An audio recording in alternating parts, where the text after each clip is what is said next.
साहब श्रीमती तेजस्वी जी गौतम, जिला पुलिस अधीक्षक अलवर, इस कार्यक्रम में उपस्थित प्यारेलाल जी सोटवाल साहब, एसडीएम अलवर, श्री राजकुमार जी कोषाधिकारी अलवर,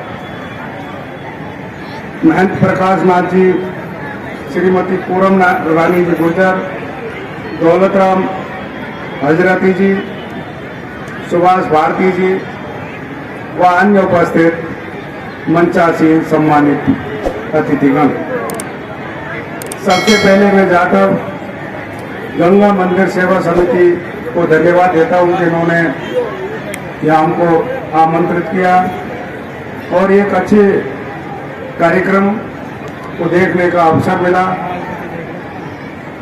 आज संत रविदास जी की 645वीं जन्मोत्सव को मनाने के लिए हम एकत्रित हुए हैं।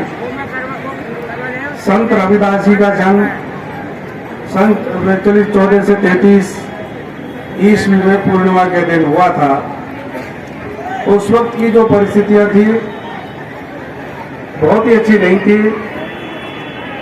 हर तरह से भेदभाव किया जाता था, जाति के नाम पे कहें, उद्योग के नाम पे बोले, या जैसा एसपी मैम ने बोला हम लड़का लड़की में करते हैं, रंग भेद करते हैं। ये कई तरह की जो असमानताएं, उस वक्त की जो परिस्थितियां थी, उस तरह का जो माहौल था, उसमें रविदास जी का जन्म होना एक ये कहें कि एक सितारा हमारे बीच में उदित हुआ था। उस वक्त उनके पिताजी चमड़े एक्चुअली वैसे तो वो एक गांव के पंचायत के सरपंच थे, पर इसी के साथ साथ वो अपने मोची का काम, जूते बनाने का काम, जूता रिपेयर करने का काम किया करते थे। 14 से 33 में जब रविदास जी का जन्म हुआ, थोड़े से बड़े हुए, उनके पिताजी ने उनको भी उसी काम में लगा दिया था। रविदास जी का मन उस काम में नहीं था।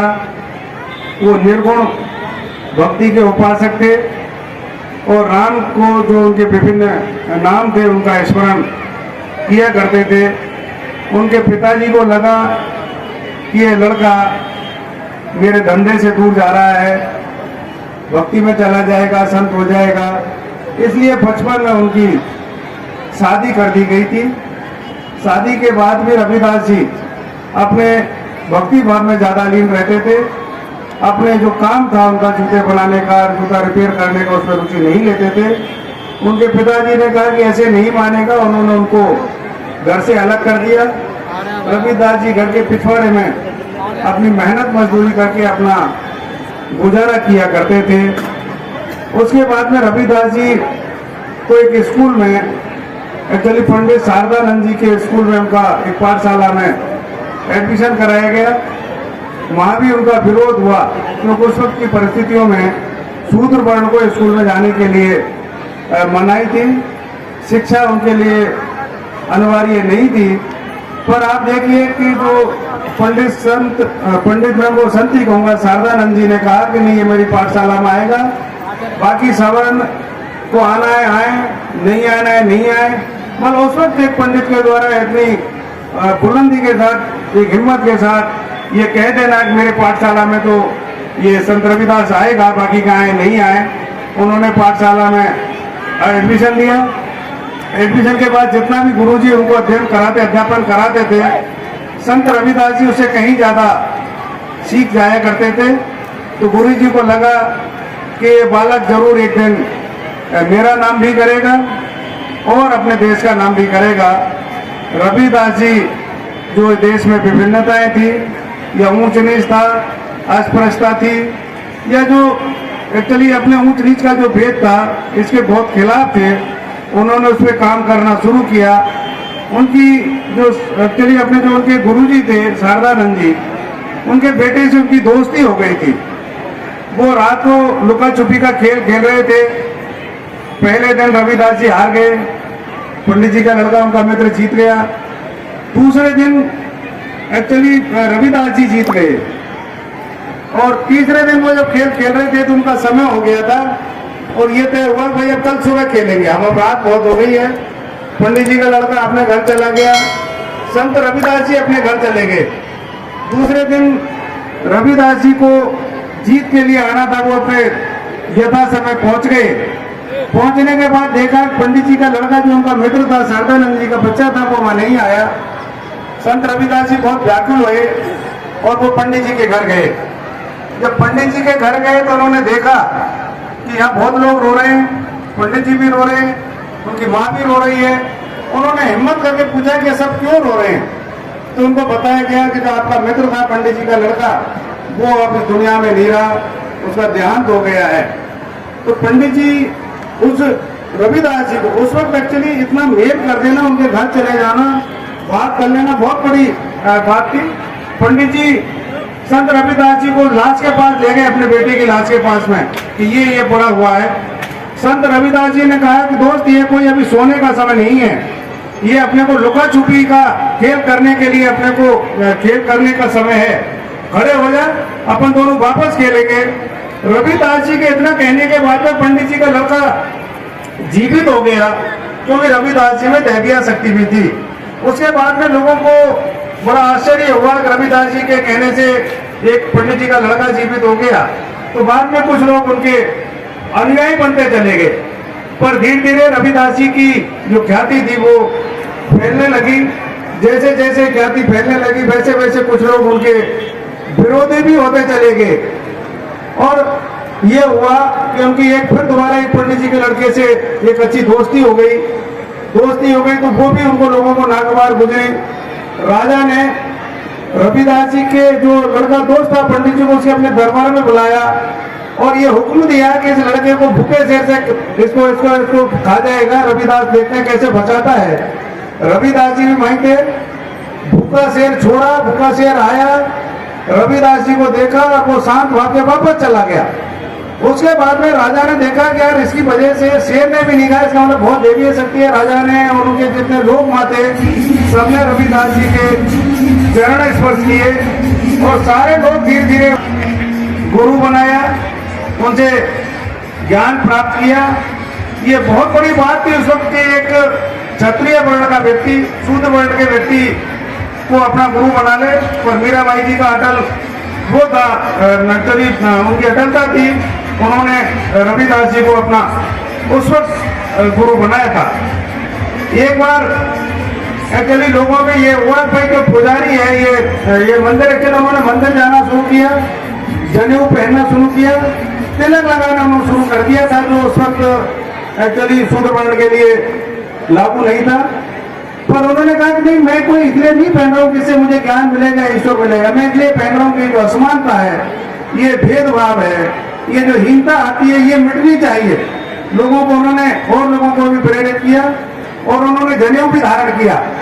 तो जनेऊ धारण करने पर उनका बहुत विरोध हुआ। राजा ने उनको दरबार में बुलाया, कहा कि ये आप गलत कर रहे हैं, ऐसा आप नहीं कर सकते, आपका ये मान्य नहीं। उन्होंने कहा कि नहीं, मैं कर सकता हूँ, मैं भी एक सच्चा इंसान हूँ। ईश्वर ने इंसान बनाए हैं, इंसान ने ईश्वर को नहीं बनाया। उन्होंने कहा जब ईश्वर ने इंसान को बनाया, इसका मतलब सारे इंसान बराबर है, सबके लहू का रंग लाल है, सबको एक ही जैसा स्ट्रक्चर दिया हुआ है, एक ही जैसे विचार दिए हुए हैं, तो मैं क्यों नहीं पहन सकता? वो कहा नहीं, ये तू सिद्ध करके बता, तू एक सच्चा आदमी है और तू इसको धारण करने के योग्य है। उस वक्त उन्होंने अपनी छाती में जोर जोर से बहुत ज्यादा चोट पहुंचाई। चोट पहुंचाने के बाद में उनके 4 एक्चुअली जो प्रदर्शन हुआ उसमें सिक्के आए, सोने, चांदी, तांबा और सूत के उनके दिखाई दिए। सूत का मतलब जो जनेऊ था वो दिखाई दिए।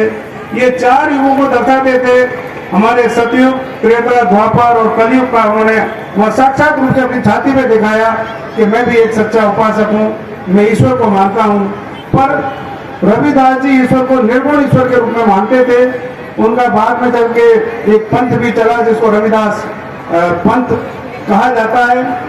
एक बार और हुआ, गुरु जी की जब एक्चुअली इनकी जो बहुत धीरे धीरे ख्याति फैलने लगी, ये पूजा पाठ से बहुत लोग नाराज हुए। तो राजा ने बोला कि भाई एक्चुअली यहाँ देखिए रविदास जी, आप सच्चे पुजारी नहीं है, आप गलत कर रहे हैं। उन्होंने कहा मेरी परीक्षा ले लीजिए। तो उन्होंने पंडित जी को बुलाया, रविदास जी को बुलाया, भाई दोनों जने अपनी अपनी मूर्ति लेके आएंगे कल। जिसकी मूर्ति गंगा में तैर जाएगी वो सच्चा पुजारी है, जिसकी मूर्ति गंगा में नहीं तैरती है वो सच्चा पुजारी नहीं है। रविदास जी 40 किलो की मूर्ति लेके गए, अपने कंधे पे गंगा के किनारे गए। तो वहाँ एक्चुअली पहले पंडित जी को कहा, भाई पंडित जी आप बहुत पुजारी हैं, बहुत अच्छा काम करते हैं, आपकी अपनी मूर्ति को तैराई है। पंडित जी ने हल्की मूर्ति ली तो उसे धागे बहुत मान दिए कि जैसे कि वो धागों की वजह से कहीं तैर जाए। और जब पंडित जी ने मूर्ति छोड़ी तो वो मूर्ति तैर नहीं पाई, वहीं था थोड़ी वहाँ वो डूब गई थी। तो राजा ने फिर हुक्म दिया, रविदास आपकी मूर्ति को भी आप तैराइए। 40 किलो की मूर्ति थी, उन्होंने नमन किया, नमन करके गंगा जी में जब मूर्ति छोड़ी तो मूर्ति पूरी तरह से तैर गई, कहीं पानी में नहीं गई। तो ये उनकी जो भक्ति भाव था, ईश्वर में उनकी आस्था थी, उसको उसे प्रदर्शित हुआ। एक बार और था, उनकी जब पंडित जी के लड़के से दोस्ती हो गई थी तो पंडित जी का लड़का गंगा जी जा रहा था, उसने रविदास जी ने कहा एक तांबे का सिक्का मेरा भी ले जा गंगा जी में, गंगा मैया को कह के इसको डाल मतलब दे देना, दान दे देना। पंडित जी नहाए धोए, अपना भी उन्होंने सिक्का डाला और वो वहां से चले गए। रास्ते में चलने लगे तो उनको लगा कि मैं कुछ भूल रहा हूँ। फिर बाद में ध्यान आया कि रविदास जी ने मेरे को एक तांबे का सिक्का दिया था गंगा मैया को भेंट करने के लिए। मेरे याद नहीं रहा। वापस पंडित जी गए, उन्होंने गंगा मैया में कहा कि जोर से पुकारा, गंगा मैया ये रविदास ने एक आपको भेंट भेजी है, इसको स्वीकार करो। इतनी देर में कहते हैं गंगा मैया खुद प्रकट हुई और रविदास जी के द्वारा जो भेंट दी गई थी उसको स्वीकार किया। और ये गंगा मैया में से उन्होंने अपने निकाल के सोने का कड़ा पंडित जी के लड़के को पकड़ा दिया, बोले इसको ले जाके रविदास जी को दे देना। पंडित जी उसको लेके आए, बोले ऐसे रविदास का क्या, उसने भेंट दी थी, भेंट गंगा मैया में चली गई, इसको रविदास का क्या लेना देना। उन्होंने ले जाके अपनी पत्नी को वो कड़ा पहना दिया। पहनाने के बाद में वो किसी जो सुनार था उसको देखा, वो बाजार में गए, उसने कहा बहन जी इसको आप क्या करोगी, मुझे भेज दो, जो पैसे लेना चाहती हो वो आप ले लो। उन्होंने एक्चुअली सोनार ने वो कड़ा खरीदा। खरीदने के बाद में वो राजा के पास गया, इसको तो मैं राजा को दूंगा तो मुझे बहुत इनाम मिलेगी। राजा के पास जाने के बाद राजा ने एक कड़ा तो ले लिया, रानी को दे दिया। रानी ने कहा एक कड़ा है, मेरे तो हाथ में 2 कड़े होने चाहिए, एक कड़ा मुझे सेम ऐसा ही और चाहिए। बाद में राजा ने स्वर्णकार को बुलाया, सोनार को बुलाया, कहा ये कड़ा मुझे और बना के दे। उन्होंने कहा महाराज मैं तो माफी चाहता हूँ, बना नहीं सकता ऐसा कड़ा, ये तो मुझे पंडित जी की पत्नी पंडित जी बेच के गए थे, उनसे मुझे मिला है, उनसे मैं और बात कर लेता हूँ। उन्होंने पंडित जी को बुलाया, पंडित जी ना हमने भी ये नहीं बनाया, हमारे हाथ में नहीं है, तो रविदास जी की गंगा मैया से जो भेंट थी वो मैंने बेईमानी करके इसको मेरे मन में कुछ खोट आ गया, मैंने दे दी, इसके लिए तो मैं माफी चाहता हूँ। उसके बाद में उन्होंने रविदास जी को भी जाके माफी मांगी और राजा ने ये कहा कि रविदास जी को मेरे यहाँ बुला के लाइए, दूसरा कड़ा भी बना के देगा। जब रविदास जी के पास में जब उनके सैनिक गए, उन्होंने कहा मैं कहीं नहीं जाऊंगा, मैं मेरे काम से काम रखता हूँ, मुझे राजा के दरबार में भी नहीं जाना, कहीं नहीं जाना। बाद में रानी ने कहा नहीं वो नहीं आ रहा है तो और चली करिए। फिर राजा ने कहा नहीं बोलो उसके पास हम खुद चलते हैं। तो राजा रानी उनके सेनापति रविदास जी के पास गए, हाथ जोड़ के प्रणाम किया। बोला रविदास जी हमारी जो रानी है नहीं मान रही है, कड़ा आप सोने का दे दो तो आपका बहुत बड़ा एहसान होगा। उनका महाराज मेरे पास ना है, ये तो पंडित जी का होगा, मुझे पता भी नहीं है। बोला नहीं ये तो सब हो गया, कड़ा जरूर चाहिए रानी को। उनका ठीक है। उन्होंने ध्यान लगाया। आपने देखा होगा एक्चुअली जब सूती का जो हम मरम्मत का काम करते हैं उसमें एक कुंडी होती है पानी के लिए, जैसे राती भेजते रहते हैं, करते रहते हैं। उन्होंने ध्यान दिया, उस कुंडी में हाथ मारा और हाथ मार के वैसा ही कड़ा उन्होंने निकाल के राजा को दिया। तभी कहावत प्रचलित हुई थी, यदि मन चंगा तो कटौती में गंगा। ये तब से ही है कि उनकी कटौती में गंगा आ गई थी। उनका एक किस्सा और सुनाता हूँ। उनके पिताजी का जब देहांत हो गया था तो रविदास जी का बहुत मन था कि मैं इनका पूरे सम्मान के साथ इनकी जो अर्थी है वो मैं निकालूं और गंगा में जाके गंगा के किनारे मैं इनका दाह संस्कार कर सकूं। पर गांव वालों ने चूंकि बहुत विरोध किया कि एक ऐसी की अर्थी नहीं निकल सकती और चूंकि ये बीमारी फैल जाएगी हो जाएगा, बहुत विरोध हुआ। उस वक्त रविदास जी बहुत विचलित हुए और उन्होंने वापस से अपने जो इष्ट देव थे ईश्वर का वापस से उन्होंने ध्यान किया और ध्यान किया तो बड़ा तूफान आया और उसके बाद में गंगा की लहरें आकर के उनके पिताजी तक आ गई और वो उनकी पिता की अर्थी को गंगा वहीं से लेकर के गंगा में चली गई। ये बड़ी बात है कि उस वक्त एक्चुअली इतनी बड़ी भक्ति उनमें थी, एकता की बात करते थे, समानता की बात करते थे। अभी भी हमें इन्हीं चीजों की जरूरत है। हम सब जाति से ऊपर उठे। कई बार हम लोग भी जाति संगठन की बात करते हैं, ठीक है, जाति के नाम पे हम रैली निकाले। संत रविदास किसी जाति विशेष के नहीं होकर के वो बहुत एक बड़े गुरु थे, संत थे। और जैसा एसपी मैम बोल रही थी कि हमारा देश अनेकता में एकता का देश है, भाईचारे का देश है। कौमी एकता हमारे देश में, हमारे समाज में, व्यक्ति के मन में रहनी चाहिए।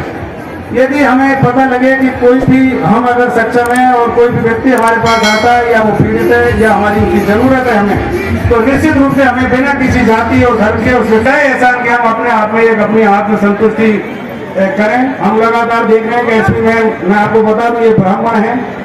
कई लोग मेरे को पूछते रहते हैं कि आप गौतम एससी में होंगे या उसमें होंगे। कई बार हमारी जिज्ञासा बहुत रहती है पूछने की। वैसे तो ऑफिसर की कोई जाति और धर्म कुछ नहीं होता, वो राज के जितने निर्देश होते हैं उनकी पालना कराना उनका दायित्व होता है। मैं बहुत नजदीकी से करीब 14 महीने से मैं देख रहा हूँ इनकी जो कार्य प्रणाली है और जिस तरह से ये गरीबों के हित में काम करती है बिना किसी जाति और धर्म के। इसीलिए आज यहाँ इस कार्यक्रम में आई है। नहीं तो कोई दूसरा व्यक्ति होता तो कहता कि मुझे तो समय नहीं है, मैं नहीं जा पाऊंगा या नहीं जा पाऊंगी, मेरा बहुत मन था। आपकी बीसी है, बीसी के बावजूद उसको छोड़ करके हमारे बीच में आई है। ये मैं मेरी तरफ से भी और आपकी तरफ से भी इसके लिए मैं एसपी मैम को धन्यवाद देना चाहूँगा। हमें रविदास जी की जो जन्मोत्सव का जो अर्थ भाईचारे के लिए हम काम करें तो निश्चित रूप से इस जन्मोत्सव का महत्व और कहीं ज़्यादा बढ़ जाएगा। मैं एक्चुअली जादव गंगा मंदिर सेवा समिति का पुनः आभार और धन्यवाद व्यक्त करता हूँ। इस कार्यक्रम में आने से मुझे भी कुछ सीखने को, कुछ ग्रहण करने का अवसर मिला है। धन्यवाद। जय हिंद।